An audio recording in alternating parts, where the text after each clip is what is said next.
அதாவது இந்த மண்டேக்கு முன்னாடி நடந்த ஜிடிபியில் எங்களுக்கு ஒரு பெட்டிஷனர் வந்தாங்க. மகா அப்லேஷ் பேகம் அப்படிங்கிற பெட்டிஷனர். அவங்க வந்து தனக்கு 1000 ரூபாய் ஓஏபி வந்து வழங்கணும்னு சொல்லிட்டு அந்த பெட்டிஷனை வந்து அவங்களும் அவங்க அண்ணியாரும் எடுத்துகிட்டு வந்தாங்க. ஸோ வரும்பொழுது பார்க்கும்பொழுது அவங்களோட வயரை வந்து சராசரியை விட, அதாவது ஒரு நார்மல் கர்ப்பிணி பெண்ணாக இருந்தால் கூட அதை விட 2 மடங்கு அதிகமாக பெருசாக இருந்த ஒரு வயராக இருந்தது. என்ன பிரச்சனை அப்படின்னு கேட்டோம். சாம்பல் சாப்பிட்ருந்தாங்க, அதனால் இப்படி ஆயிடுச்சு. பட் அதனால் அதுக்கு மேலே நாங்கள் எந்த ட்ரீட்மெண்ட்டும் பார்க்கல, ரொம்ப ஏழ்மையான குடும்பம் அப்படின்ட்டு சொன்னாங்க.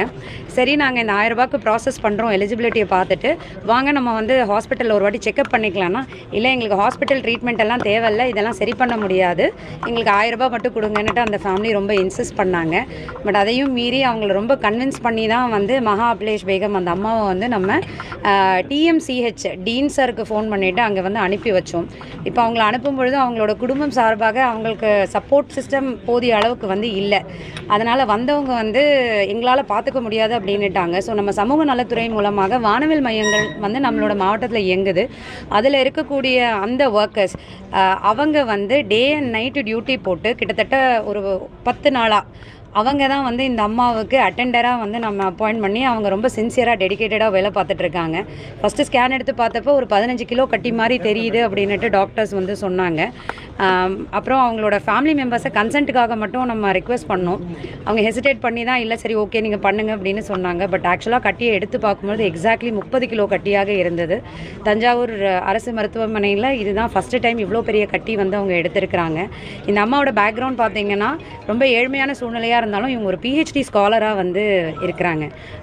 சிதம்பரம் அண்ணாமலை யூனிவர்சிட்டியில் பிஹெச்டி முடித்தவங்களாக இருக்காங்க. இந்த கட்டி பெருசாகி பல ஆண்டு காலமாக இருக்கிறதுனால மன அழுத்தத்துக்கு போய் யார்கிட்டையும் பேசாமல் இவங்களோட மூமெண்ட்டே ஃபுல்லாக ரெஸ்ட்ரிக்ட் ஆகிருந்திருக்கு. இவங்க நம்ம கலெக்டரேட்டுக்கு வரும்பொழுது கூட வந்து ஒரு டாட்டா ஏஸில் தான் கூட்டிகிட்டு வந்திருக்காங்க. பஸ்ஸோ ஆட்டோவோ ஏற முடியாது அப்படிங்கிற மாதிரி ஒரு நிலைமை.